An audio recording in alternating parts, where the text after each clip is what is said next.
Boa noite, meus irmãos e irmãs, graça e paz. Uma noite especial em que celebramos e reconhecemos o valor dos nossos pais.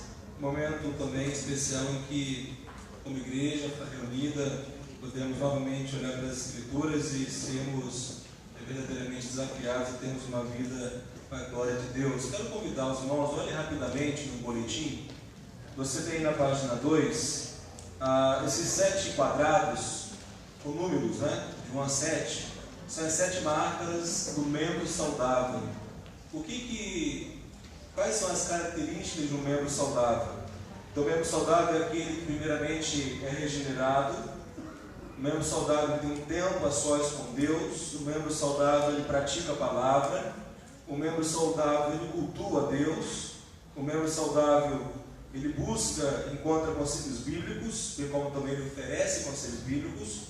O membro saudável é integrado e serve. O membro saudável faz novos discípulos. Irmãos, eu peço a todos vocês que estejam aí conectados, sintonizados com isso que estamos trabalhando com a igreja. Já faz mais de um mês nós lançamos as 7 marcas do membro saudável, e muitas das vezes, como crentes do Senhor Jesus, nos falta alguns parâmetros para identificarmos realmente como está a nossa saúde espiritual, nossa saúde como povo, família de Deus. Essas 7 marcas nos auxiliarão nessa identificação, nesse diagnóstico pessoal. Olha agora na página 1, por favor. A página 1 nós temos aí a pastoral. Essa é a terceira pastoral que dá continuidade às 7 marcas do membro saudável. A primeira marca, os irmãos já sabem, regenerado. E nós temos aí na definição, um breve conceito, a característica desse membro regenerado é que ele tem convicção de sua regeneração, da morte do velho homem e da vida eterna. Então, essa é a terceira pastoral dessa série. Então, os boletins do domingo passado e retrasado, não joguem fora, mas leiam em sua casa mais de uma vez, reflita sobre os assuntos que estão sendo tratados aqui, de modo que você possa compreender corretamente o que vem a ser um crente, um membro saudável.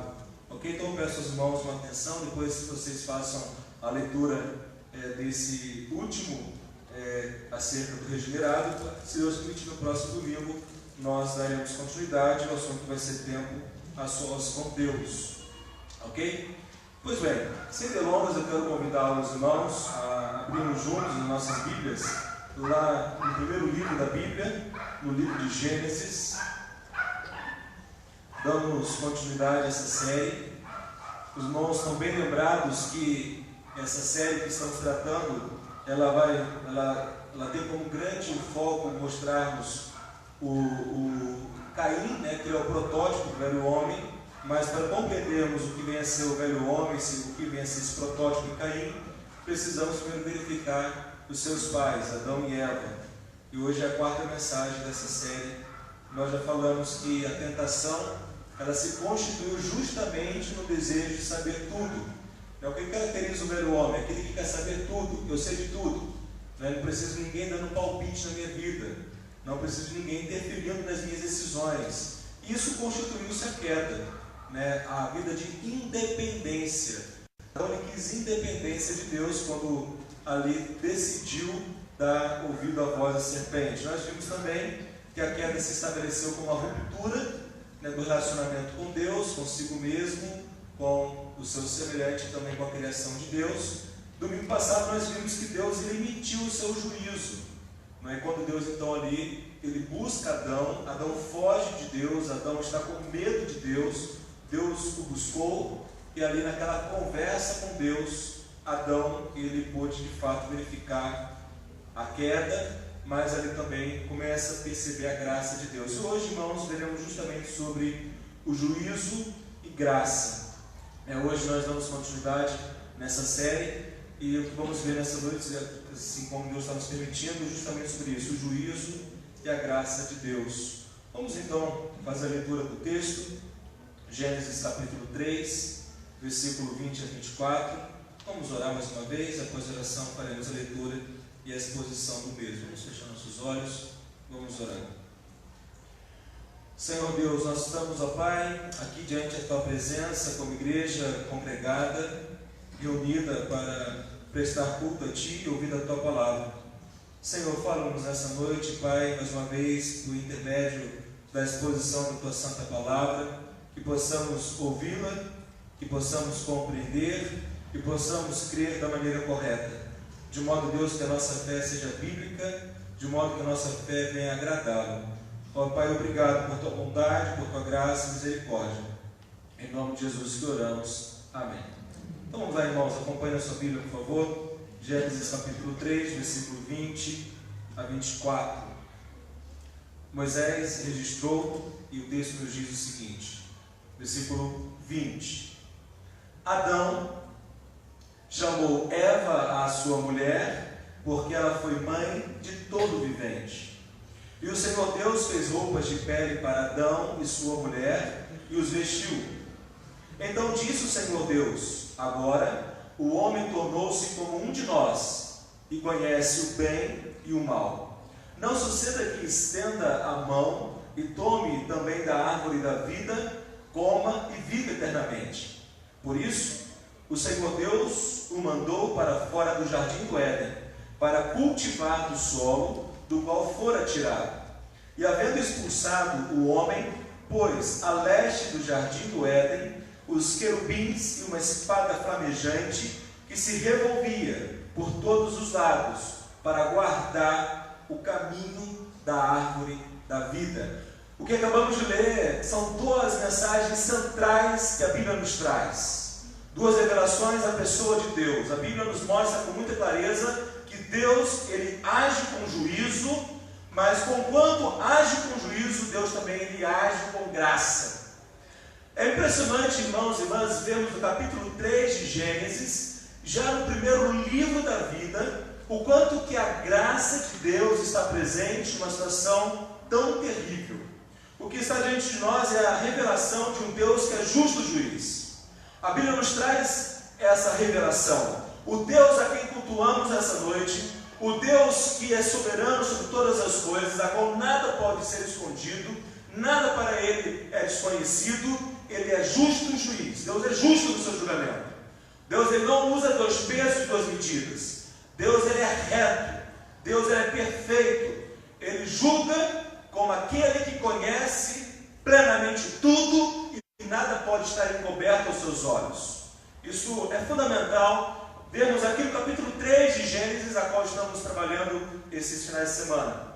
Mas não somente Deus, que é um justo juiz e julga. Semana passada nós vimos o julgamento de Deus, nós vimos ali o enunciado de Deus, mas também a Bíblia nos revela que Deus ele é bom e misericordioso. Deus não somente é santo, justo, mas Deus também é um Deus cheio de graça. Deus é um Deus cheio de misericórdia. Deus é um Deus bom. E a sua misericórdia dura para sempre. O fato, queridos, estamos aqui nessa noite, o fato de Rodrigo estar diante aos irmãos, proclamando a palavra de Deus, é pura graça de Deus. Não há mérito algum na minha pessoa, não há mérito algum em todos nós aqui estamos para desfrutarmos deste momento. Tudo aquilo que está ocorrendo provém da sua bondade e da sua misericórdia. E é impressionante então, quando nós olhamos para esses versículos finais do capítulo 3, como que Deus ele está manifestando a sua graça, mesmo quando corrige. É isso que eu quero que você entenda. Preste atenção, não se distraia. O texto nos mostra exatamente isso. Deus manifesta a sua graça, mesmo quando nos corrige. Deus manifesta a sua graça, mesmo quando erramos. Mesmo quando não agimos de acordo com a sua vontade. E o texto nos mostra tanto o capítulo 3 como todo nos mostra essa graça de Deus que não é barata. Essa graça de Deus que custou-lhe a vida do seu próprio filho. Vejamos aí algo importante, versículo 20. Como que nós podemos perceber essa graça em meio da queda? Como podemos perceber a graça em meio do caos? Como podemos perceber a graça em meio de um evento histórico catastrófico, a qual todos nós fomos participantes disso. Vejamos o versículo 20. Moisés falou assim, registrando: Adão chamou Eva, a sua mulher, porque ela foi mãe de todo vivente. Vamos nos lembrar que quando Adão ele chama a mulher de Eva, a qual é mãe de todo vivente, qual é o contexto? Estão se lembrando dos versículos anteriores e da semana passada? Qual é o contexto? Vocês se lembram? É um contexto na qual Deus já havia se pronunciado e o julgamento de Deus já fora decretado. É um contexto a qual encontramos o juízo de Deus e a morte sendo instaurada na criação. Nesse versículo 20 nós temos aquilo que chamam de portadora da promessa. Nós temos aqui Adão reconhecendo, Adão olhando para sua esposa, olhando para sua mulher, e Adão reconhece que Eva é portadora da promessa de Deus. Enquanto que semana passada foi muito difícil reconhecermos as consequências da queda e como cada um contribuiu para a queda, como que cada um teve a sua parte, o seu julgamento e as consequências, hoje no versículo 20 nós encontramos esperança. Não que na semana passada não houvera, sim, houve no versículo 15, mas hoje de maneira muito clara, Adão olha para Eva, aquela que fora seduzida, aquela que se deixou levar pelo diálogo da morte. Nós temos aqui Adão olhando para aquela. Daqui a pouco ele disse: foi a mulher que tu me destes, ela me deu do fruto e eu comi. Mas agora é um contexto diferente. Após Deus anunciar, após Deus falar que da descendência da mulher viria aquele que pisaria na cabeça da serpente, Adão ele olha para sua esposa e fala: Eva, e fala: mãe de todo vivente. Meus queridos, isso é extremamente importante e precioso, porque o que está diante de nós é a constatação do fato de que Adão reconheceu a promessa que Deus realizara. Porém, a promessa que Deus fizera no momento de seu julgamento encheu o coração de Adão de esperança. Adão estava junto de sua esposa, ele ouviu Deus falando da descendência da mulher. É impressionante, meus irmãos, reconhecermos o quanto que a graça de Deus ele se manifesta em nossas vidas, mesmo quando nós erramos. O quanto que a graça de Deus ela é inegável. Deus não permitiu que Eva fosse ali posta numa situação de escárnio, nem bem como também Adão responsabilizando-o pela queda, mas aqui reconhecemos que mesmo com uma situação terrível, a graça de Deus foi manifestada. Observemos qual é então a promessa. Qual foi a promessa? Olha o versículo 15, Gênesis 3,15. Porém, inimizade entre ti e a mulher, entre a tua descendência e a descendência dela, esta te ferirá a cabeça e tu lhe ferirás o calcanhar. Qual foi a promessa? Aquilo que já está sendo dito. Descendência dela, semente da Eva. Nós temos aquilo que chamamos no estudo como proto-evangelho. Nós temos aqui a promessa do Messias. Eva é a mãe de todo vivente. A partir dela, a terra seria povoada. E a esperança que Eva tinha e que Adão tinha era ver o nascimento do filho. O que Eva e Adão mais desejavam é ter filhos. O que Eva e Adão mais esperavam é que aquela promessa que Deus acabara de realizar se concretizasse. E na próxima semana, se Deus permitir, começamos o capítulo 4 e o primeiro nascimento de um filho. O primeiro filho nasceu, o segundo filho nasceu. Nós temos aqui uma expectativa e nós podemos realmente reconhecer aquilo que a palavra nos diz, que os filhos são herança do Senhor. Os filhos são bênçãos a qual Deus dá aos pais. E não tem alegria maior para pais de poder ter filhos, de poder, não há alegria maior para uma mulher do que gerar filhos. Embora pareça um pouco irônico dizer isso, nós vivemos justamente uma semana terrível, da qual há um debate intenso acerca do aborto, não é? Um crime. E o texto bíblico nos mostra exatamente o contrário. A bênção de ser mãe, a bênção de gerar filhos, a bênção porque através da descendência da mulher viria o Messias, o prometido. Então, meus amados irmãos e irmãs, o que nós precisamos aqui reconhecer é justamente isso. É no contexto de morte, no contexto de julgamento, Adão creu na promessa de Deus, Eva é a mãe dos viventes. É importante pensarmos isso e vermos que o quanto que precisamos em nossa vida realmente verificarmos se a minha esperança está nessa mesma promessa que Deus deu a Adão e a Eva. A esperança que eu tenho acerca da minha vida está nessa promessa que Deus realizou lá no começo. E é isso que eu quero que você pense essa noite. Você tem colocado a sua esperança nessa promessa? Porque a única forma para que nós não passemos pela morte eterna, pelo sofrimento eterno, é colocarmos a nossa esperança, é crermos nessa promessa que Deus fez lá a Adão no começo. Mas sabemos que a história continuou, e essa promessa do Senhor se cumpriu.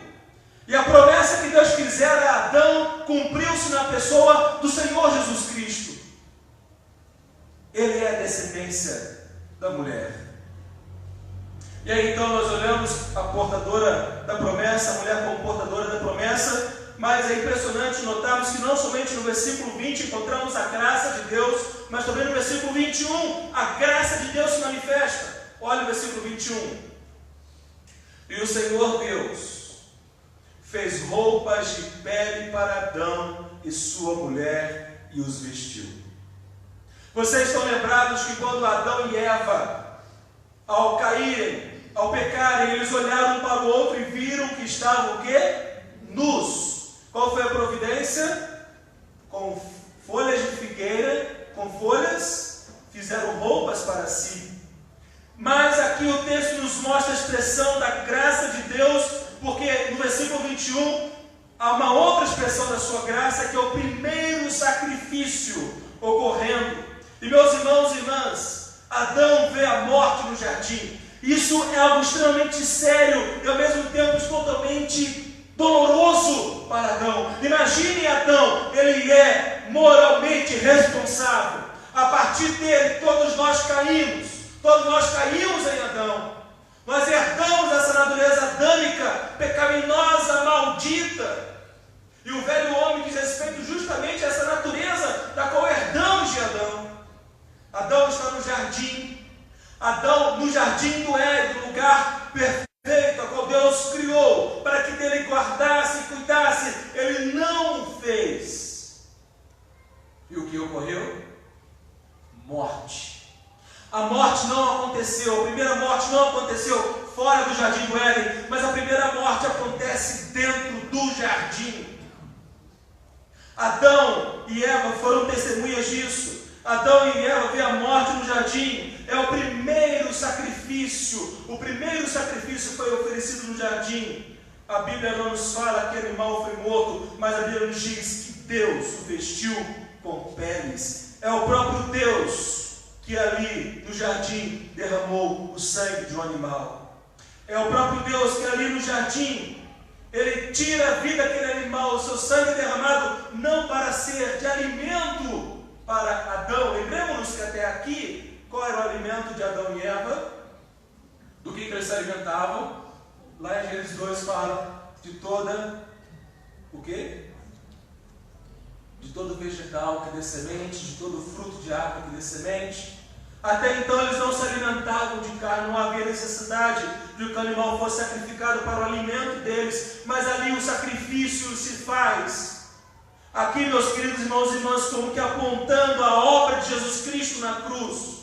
nós temos aqui Deus realizando esse sacrifício, e nós temos aqui, com a pele daquele animal, o casal sendo vestido. Portanto, sem dúvida alguma, aquilo que aponta, aquilo que é um arquétipo do sacrifício do Messias. Em Gênesis capítulo 3, versículo 21. Mediante aquilo que a palavra nos mostra, podemos, sem problema algum, concluir isso. R. Lau, em seu livro Cristo em Gênesis, um livro muito bacana que eu tenho lido, ele diz o seguinte: se morreram segundo a vontade de Deus, não para servir de alimento ao homem, resta a sólida conclusão que estavam sendo oferecidos em sacrifício. Dessa maneira mostraram o Cordeiro, conhecido com efeito desde a fundação do mundo. E é muito importante percebermos que a graça de Deus, ela diz respeito à própria pessoa de Deus, quem Deus é. E antes de Deus criar céus e terra, já sabendo da queda, Deus já havia, antes da fundação do mundo, já sacrificado o Cordeiro. O seu sangue já era conhecido, ele já fora determinado para que houvesse a redenção da criação. Meus queridos irmãos e irmãs, como é importante reconhecermos isso, que no jardim do Éden o Messias foi prometido e a sua obra foi prefigurada. É o que está diante de nós no versículo 21 e no capítulo 3. Pare e pense um pouco sobre isso. A sua fé, a sua esperança está fundamentada nessa promessa, nessa esperança, nessa obra que Jesus Cristo realizou. O que nós temos aqui, tanto no versículo 15 como 21, é justamente a promessa da redenção. É a promessa de que todo o mal que for estabelecido seria plenamente, absolutamente resolvido. Então foi a primeira demonstração do que seria o sacrifício de Jesus na cruz. Foi a primeira gota de sangue sendo derramada para a expiação do pecado. Mas pastor, pera lá. Tá bom, isso aconteceu milhares de anos atrás. Será que isso é importante mesmo para a minha vida? Será que isso faz alguma diferença para mim hoje? Meus queridos, quando nós olhamos para a palavra de Deus, nós vamos reconhecer uma verdade de que todos nós somos incapazes, inadequados.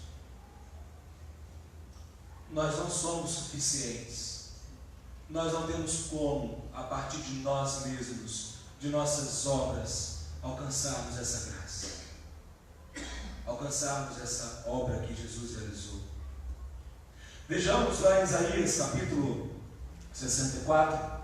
Folheie a sua Bíblia, por favor.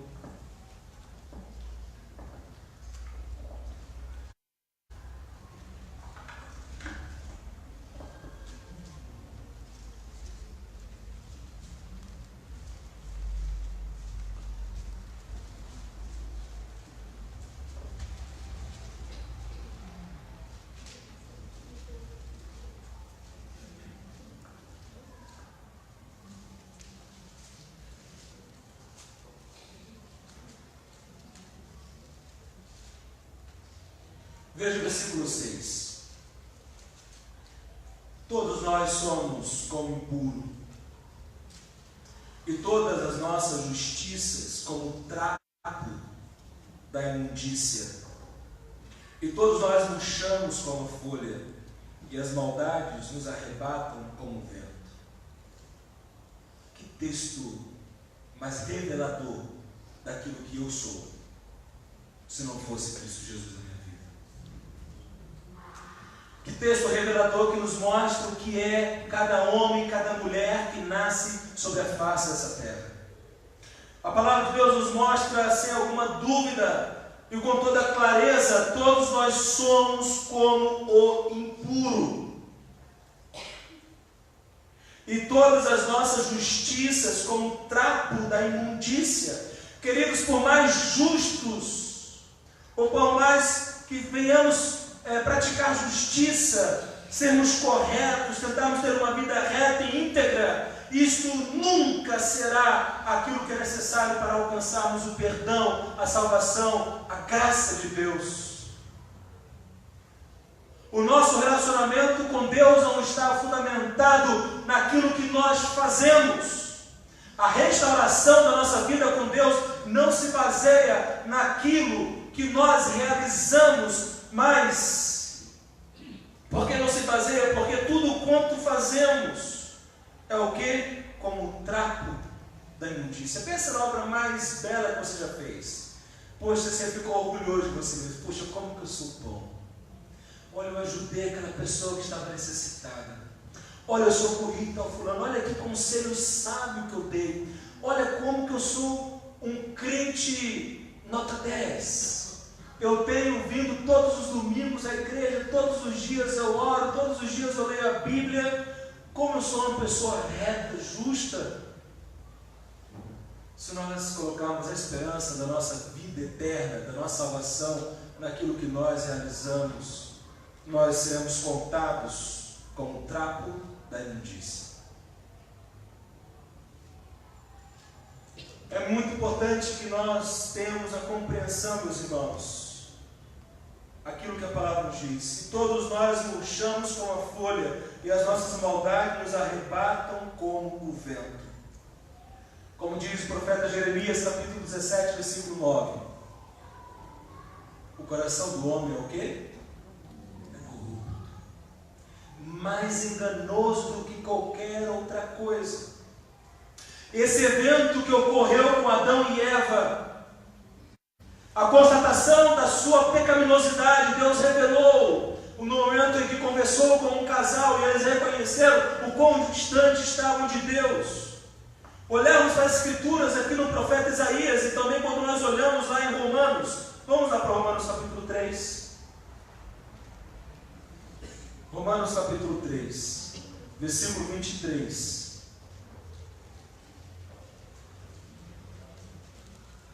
Romanos 3, 23. Vejamos o que a palavra nos diz.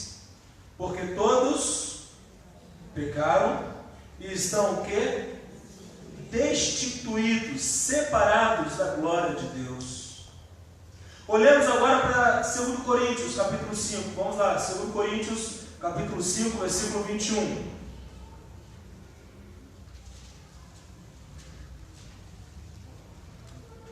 A palavra nos diz assim: daquele que não tinha pecado, Deus fez um sacrifício pelo pecado em nosso favor, para que nele fôssemos feitos justiça de Deus. O que esse versículo nos mostra? Agora nos mostra a esperança. O apóstolo Paulo está mostrando de maneira inequívoca a obra que Cristo Jesus realizou. Jesus, ele se fez maldito. Ele se ofereceu como sacrifício daquele que não tinha pecado, fez um sacrifício pelo pecado em nosso favor. Jesus, ele deu a sua vida. Ele levou sobre si os nossos pecados. Ele levou sobre si a queda. E ali ele deu o seu sangue foi derramado. O que isso nos mostra? Que a graça de Deus nos é dada pelo puro ato de bondade do Senhor. O que isso deve ser para nós, meus amados irmãos e irmãs, de grande importância é reconhecermos que tudo, absolutamente tudo, nos foi providenciado. Tudo que necessitamos para a nossa reconciliação com Deus nos foi providenciado pela obra de Cristo Jesus. A justiça que necessitamos e a nós nos é apresentada mediante a obediência de Cristo. Jesus Cristo fez por nós aquilo que eu não poderia fazer, aquilo que você não poderia fazer. A nossa reconciliação com Deus não se fundamenta em obras humanas. A nossa reconciliação com Deus não se faz por aquilo que fazemos. Nós somos reconciliados com Deus, nós nos tornamos filhos de Deus, mediante aquilo que o próprio Senhor Jesus fez. Meus queridos, nós precisamos reconhecer a graça de Deus. Nós vamos reconhecer aqui de uma maneira clara, compreensível, a doutrina da cruz.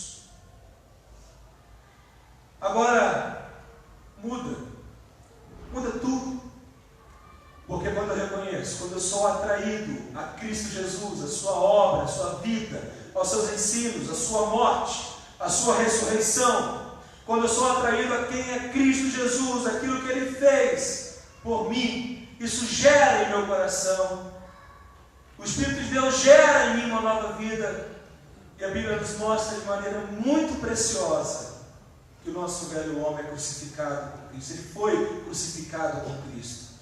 É um ato passado, que já ocorreu. Eu então, olhando para Cristo Jesus, reconheço a sua graça, o seu amor, e vejo, Senhor, eu não merecia o teu perdão, eu não merecia a tua salvação, eu não mereço, mas achei graça diante dos teus olhos.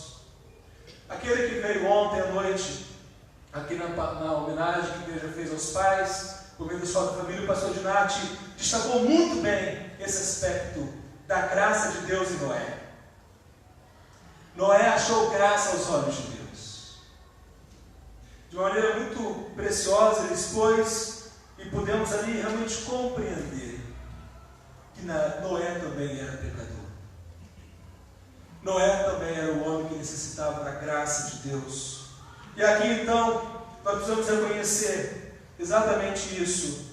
O primeiro sacrifício, ele aponta para a obra de Jesus Cristo na cruz. Moisés continua a falar acerca desse episódio. Vejamos o versículo 22 e 24. Vamos lá, Gênesis 3, 22 e 24.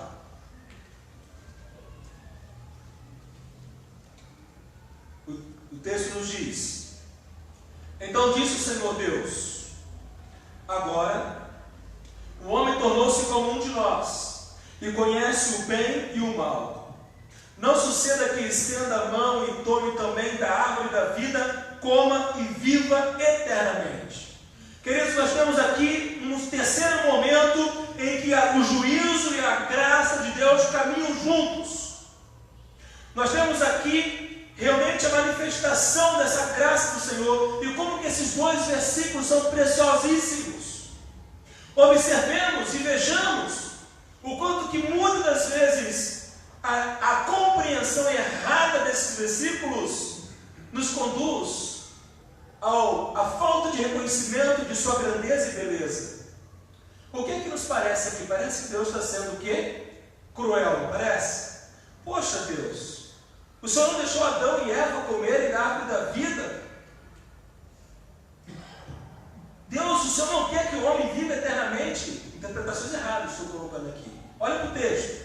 Agora o homem tornou-se como um de nós e conhece o bem e o mal. Não suceda que se estenda a mão e tome também da árvore da vida, come e vive eternamente. O que parece aqui? Deus, não é isso, meu irmão, eu estou dando uma interpretação errada. Como se Deus estivesse privando, olha só, privando Adão e Eva da bênção de comer da árvore da vida. Não parece isso? Mas, queridos, quando nós paramos para entender corretamente o texto, veremos o quanto que a graça de Deus ela excede o nosso pensamento. No versículo 22, nós temos o que aí? A morte espiritual e a separação de Deus. Nós temos o que? Adão e Eva ao comerem do fruto, desejando saber tudo, desejando ter vida independente de Deus, desejando ser dono de seu próprio nariz e fazer aquilo que bem entendiam, a despeito daquilo que Deus pensava e dizia. Adão e Eva desejando tomar conta de sua própria vida. Eu mando na minha vida, eu faço o que eu quero, o que eu bem entendo. Essa é a tentação. Esse é a gênese do velho homem. Essa rebeldia do coração humano. O que nós temos aqui? Adão e Eva. Eles já haviam caído, eles perderam o que é a vida, eles não tinham mais vida espiritual. Adão e Eva já estavam o quê? Separados de Deus. Adão e Eva já estavam o quê? Mortos espiritualmente. A morte física ainda não os alcançara. Aqueles já estão sem a presença, sem a habitação do Espírito de Deus neles. Nós estamos aqui diante da realidade, ao fato de que no versículo 22, Adão e Eva já são pecadores caídos. sabendo que a morte física era uma questão de tempo, eles acabaram de presenciar a morte de um animal que o próprio Deus sacrificara, derramando sangue para preparar as vestes que eles haveriam de ser vestidos. O que nós precisamos reconhecer, meus amados irmãos e irmãs, é a morte que provê do desejo de independência pela busca de se saber tudo. Então, a pergunta que eu lhes faço justamente é essa: por que Deus não permitiu que Adão tomasse da árvore da vida e comesse do seu fruto e vivesse eternamente? Não é essa a pergunta? Por que Deus não permitiu que Adão e Eva não tomassem da árvore da vida e comessem ali no próprio Éden após a queda? Sabem por quê, meus irmãos? Pela realidade de que se Adão e Eva comessem do fruto após a queda, se eles comessem da árvore da vida após a queda, tudo indica que a redenção não seria possível. Se Adão e Eva comessem da árvore da vida em seu estado caído, separados de Deus, o que tudo indica na palavra, isso aqui é uma reflexão bíblica, teológica, nos mostra que se eles pegassem no fruto da árvore da vida e comessem, não haveria chance de perdão, não haveria salvação, não haveria redenção, e assim então todos estariam eternamente condenados, sem a possibilidade da salvação de nenhuma pessoa.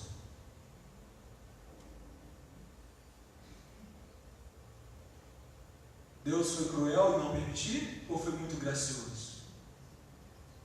Percebem a pura graça de Deus? Adão e Eva, eles poderiam ter comido da árvore da vida antes, não é?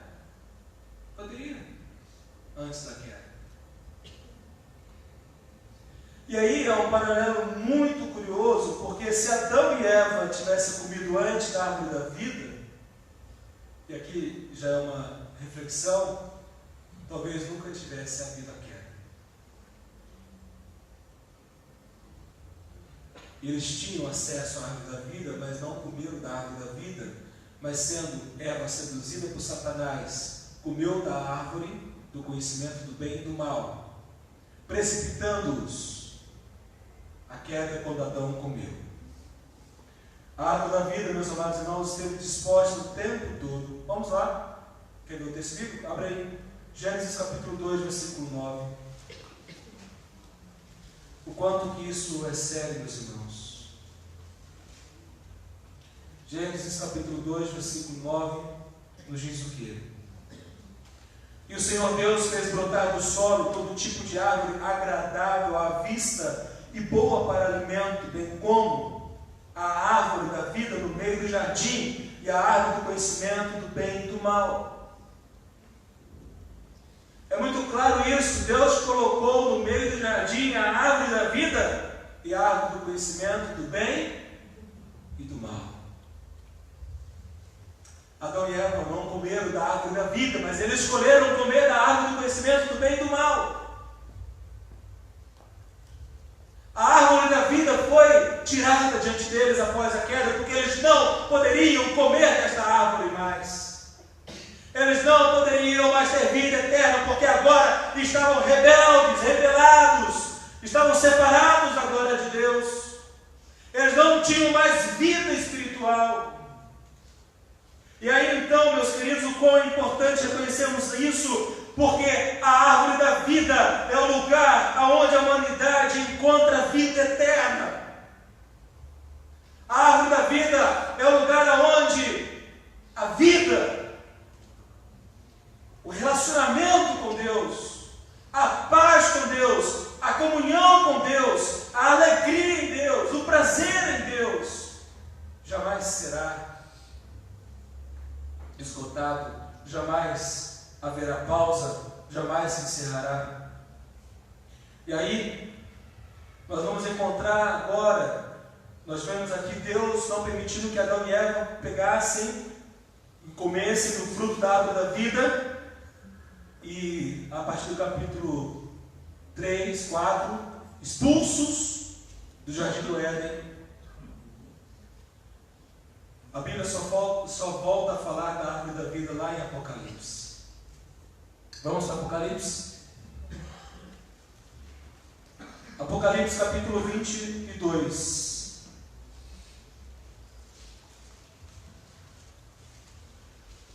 A árvore da vida volta a ser mencionada na palavra de Deus. E agora aqui no capítulo 21 e 22 de Apocalipse, dois últimos versículos, dois últimos capítulos da Bíblia, nós temos o novo céu e a nova terra.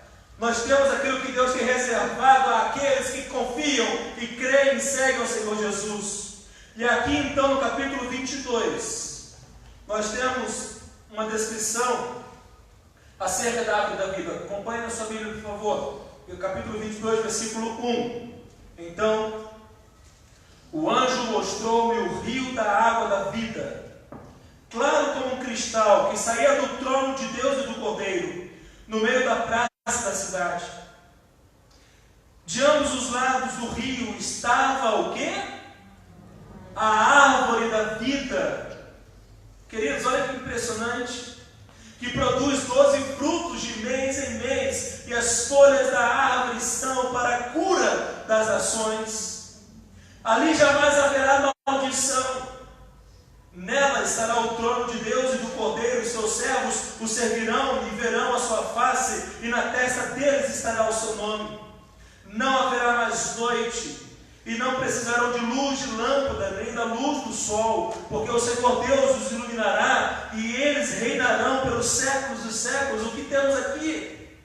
Essa descrição daquilo que será o futuro, daquilo que Deus tem reservado para nós, da qual todos aqueles que colocam a sua confiança na promessa que Deus fez lá em Gênesis 3,15, lá em Gênesis 3,21, quando nós colocamos a nossa esperança na pessoa, na obra, na cruz de Cristo, mediante e puramente, somente pela graça de Deus, amém, nós teremos acesso a essa árvore maravilhosa. Glória a Deus. Glória a Deus, queridos, porque Adão e Eva, Deus os privou, Deus os expulsou do jardim, porque Deus ali agiu com graça e misericórdia, não permitindo que eles tocassem, que eles pegassem, comessem da árvore da vida, porque, ao que tudo indica, se assim for, redenção não haveria. E aí então, nós olhamos para a palavra do próprio Senhor Jesus. Veja em Apocalipse capítulo 2, versículo 7. Voltemos algumas páginas. Em Apocalipse capítulo 2, versículo 7, Jesus diz assim: quem tem ouvidos, ouça o que o Espírito diz às igrejas. Olha só, queridos, ao que vencer, eu lhe darei de comer da árvore da vida que está no paraíso de Deus. Aleluia! Que bênção! Um dia nós comeremos essa árvore. Um dia desfrutaremos a eternidade, estaremos para sempre com o Senhor. Não haverá mais morte, mais choro, mais sofrimento, mais dor. Não haverá mais maus pensamentos. Não haverá mais rebelião. Não haverá mais maldade. Não haverá mais essa carne pecaminosa. Não haverá mais, meus irmãos, a influência do pecado. Não haverá mais a luta do espírito contra a carne. Não haverá mais a luta contra os espíritos malignos. Porque ali, para todo sempre, em plena e absoluta comunhão, em relacionamento com Deus. Voltemos lá para o Apocalipse, versículo capítulo 22. Veja o versículo 14. O versículo 14 nos diz: bem-aventurado os que lavam suas roupas, para que tenham direito à árvore da vida e possam entrar pelas portas. Que texto maravilhoso! Mais do que felizes são aqueles que lavam suas roupas. Mais do que felizes são aqueles que têm uma vida reta e íntegra, mediante a obra de Cristo Jesus na cruz. Mais do que felizes são aqueles que ouvem a palavra da lei e a obedecem. E aí, meus queridos irmãos e irmãs, há pouco eu disse aos irmãos que a nossa reconciliação, o nosso relacionamento com Deus não se fundamenta nas obras que realizamos. Não é porque eu venho aos cultos, não é porque eu digo que sou crente, não é porque eu sou religioso, ao contrário, a religião não nos salva. As nossas obras não são mediadoras de salvação, mas é a obra, a graça de Deus, a obra de Cristo. Então, por que estamos aqui? Por que congregamos? Por que caminhamos? Por que estudamos a Bíblia? Por que prestamos culto a Deus? Não para alcançarmos a salvação, mas é porque já fomos alcançados. E isso é a expressão da nossa adoração a Deus, do nosso louvor a Deus. E o fazemos com gratidão, o fazemos com reconhecimento da sua bondade e do seu amor. Ninguém deve estar aqui obrigado. Ninguém deve estar aqui porque pai e mãe mandou, porque a esposa ou marido mandou, mas todos que aqui estão devem estar por livre e espontânea vontade, reconhecendo o grande amor, a grande graça de Deus. Todos nós trabalhamos e servimos nos ministérios da igreja, não para ganhar mérito com Deus, mas para podermos expressar a nossa adoração e louvor. Deus, obrigado pela oportunidade de fazer parte da tua obra. Então não há competição, não há maior, não há menor, não há mais bonito e mais feio. Somos todos iguais. A obra de Cristo Jesus nivelou-nos todos na mesma posição. De homens e mulheres que carecem da glória do Senhor, de homens e mulheres que foram redimidos, salvos, para ter o prazer e a alegria de servir a Deus com seus dons, talentos, habilidades, com a inteligência, com o tempo que temos. Nada aqui fazemos forçadamente, nada aqui fazemos por imposição, tudo é fruto do reconhecimento dessa graça maravilhosa. E com uma atitude de louvor a Deus, segurança nós temos, prazer de servir ao Senhor nós temos. E aí então, versículo 23 e 24, voltemos lá para Gênesis capítulo 3. Gênesis capítulo 3, versículo 23 e 24 nos diz assim: Por isso, o Senhor Deus o mandou para fora do jardim do Éden, para cultivar o solo do qual fora tirado. E havendo expulsado o homem, pôs a leste do jardim do Éden os querubins e uma espada flamejante, que se revolvia por todos os lados, para guardar o caminho da árvore da vida. Assim temos aqui, queridos, amados irmãos e irmãs, Adão e Eva expulsos do jardim. Ali não era para ver pecado. E ali no jardim o primeiro sangue derramado, o sangue de um animal que prefigura a obra de Cristo, que prefigura a graça de Deus. Nos impede de retornar e ter acesso à árvore da vida, mas a única forma agora de nós termos acesso à árvore da vida é através, tão somente por meio da obra de Cristo Jesus na cruz. Amém. Portanto, arrependa-se de seus pecados, creia no Senhor Jesus, coloque a sua esperança em Cristo Jesus, porque a Bíblia nos revela Deus que é justo juiz. A Bíblia nos revela Deus que é bom e misericordioso. A Bíblia nos revela esse Deus que não tolera, não aceita, não coaduna, não, absolutamente diante dele não há mal e pecado. Aqueles que vivem deliberadamente na vida de pecados, Deus os reprovou. Ou seja, o único meio para se receber o perdão dos seus pecados e a vida eterna é tendo um relacionamento com Deus por intermédio de Cristo Jesus. Como está o seu relacionamento com Deus? Que segurança você tem acerca da sua salvação? O que nós precisamos reconhecer é que cada um de nós aqui, indistintamente, precisamos ser atraídos a Cristo Jesus. Precisamos realmente colocar toda a nossa fé e esperança naquele que é o Deus encarnado, que morreu na cruz, foi ressurreto pelo Pai ao terceiro dia, Ele vive e voltará. Nenhum de nós aqui estamos porque somos atraídos ao entretenimento gospel. Nenhum de nós aqui estamos porque somos atraídos a uma boa música. Nenhum de nós aqui somos atraídos porque tem um pregador que agrada os ouvidos, trazendo mensagens humanistas. Nenhum de nós aqui estamos porque somos atraídos àquilo que provém do coração corrupto humano.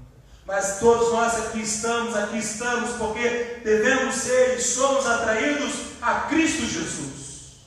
Amém. O Senhor de nossas vidas, o nosso Redentor, amém, aquele que vive e reina para sempre. Você precisa render-se a Cristo Jesus. Você precisa, de fato, recebê-lo como seu único e suficiente Salvador. Você realmente precisa avaliar se até aqui você tem sido um religioso, uma pessoa que tem vindo à igreja porque eu quero garantir a minha salvação. Meu querido, para com isso. Isso é heresia. Eu vou na igreja porque eu tenho que garantir a minha salvação. Se você acredita nisso, você está acreditando na heresia. Um ensino errado. Nós estamos aqui permanecemos, porque já somos salvos, porque já fomos redimidos. Amém. Se a Cristo eu fui atraído, se o Espírito de Deus me regenerou, nós não estamos aqui perdendo tempo nem brincando de ser crente, mas estamos aqui porque queremos verdadeiramente aprender da palavra de Deus e vivermos uma vida que agrade ao nosso Senhor. Amém. Por isso que a primeira igreja batista em Pompeia, nós somos uma igreja séria na palavra. Por isso que valorizamos e priorizamos, encorajamos, incentivamos cada membro desta igreja a rever a sua agenda, a rever as suas prioridades, a rever sua maneira de pensar, de agir, de sentir, estar em conformidade com a Bíblia, com as Escrituras. Nós não queremos que você seja enganado.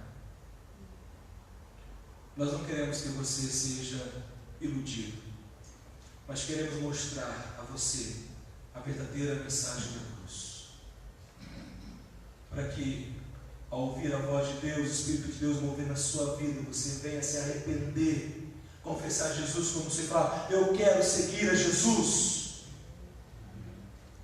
eu quero verdadeiramente viver uma vida que agrade a Deus. Chega de viver uma vida independente de Deus. Chega de mandar em mim mesmo. Chega dessa vida que eu vivo de pecados. Eu não quero mais carregar o pecado que me separou de Deus. Se você quer isso, aqui você encontra. Aqui você tem. Porque aqui a palavra de Deus é ensinada. Então, meu querido, minha querida, olha para você. Veja se você verdadeiramente já nasceu de novo, se você realmente é nova criatura. Veja se você não está sendo enganado por falsos ensinos. E eu chamo, convido a arrepender-se e crer no Evangelho de Jesus. Esse Evangelho que é pregado nesse púlpito. Quero convidá-lo a fechar os seus olhos. Eu quero convidá-lo a meditar nessa mensagem. Olhar para ti mesmo e ver: eu tenho a esperança que foi anunciada essa noite? Eu verdadeiramente creio naquilo que a Bíblia diz em Gênesis 3:15, 21. Eu creio na obra de Cristo Jesus. Eu sou verdadeiramente uma nova criatura, ou ainda sou um religioso que está acorrentado pelo legalismo da religião, pelo liberalismo de uma fé descomprometida com a Bíblia? Se você nessa noite deseja receber Jesus como Senhor, porque você está reconhecendo que Deus está falando contigo, eu quero desafiar: se posicione. Jesus falou: aquele que me negar diante dos homens, eu me negarei diante do meu Pai que está nos céus. Mas aquele que me recebe, eu o aceitarei.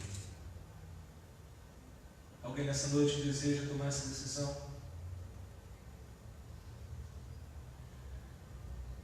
Pai querido, Deus de amor, nós te louvamos, ó Pai, e reconhecemos que a obra de Cristo Jesus na cruz é perfeita. Reconhecemos que o Senhor cumpriu a Tua palavra. O Senhor prometeu, ó Deus, lá no Jardim do Éden, que a partir da descendência da mulher enviaria o Messias. E Tu cumpriste, ó Pai. Nós te louvamos e bendizemos. Reconhecemos nessa noite porque, ó Pai, a Tua palavra nos diz e nós cremos na Tua palavra.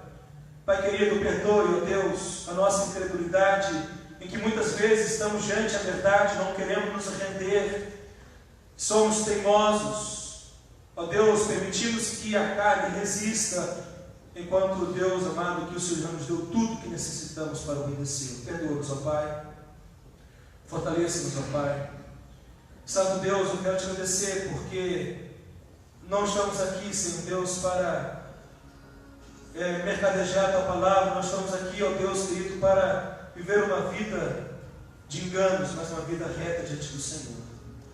Ó Deus, em nome de Jesus, eu quero te agradecer por Tua graça, por Tua bondade, por Teu amor. Obrigado pela salvação, obrigado pelo perdão de nossos pecados. Se porventura, Pai, aqueles que estão sendo enganados por si, ó Deus, acreditando que Deus, que serão salvos pela obra de Suas mãos, as mãos humanas, que estes sejam iluminados pelo Teu Espírito, se arrependam e creiam em Jesus.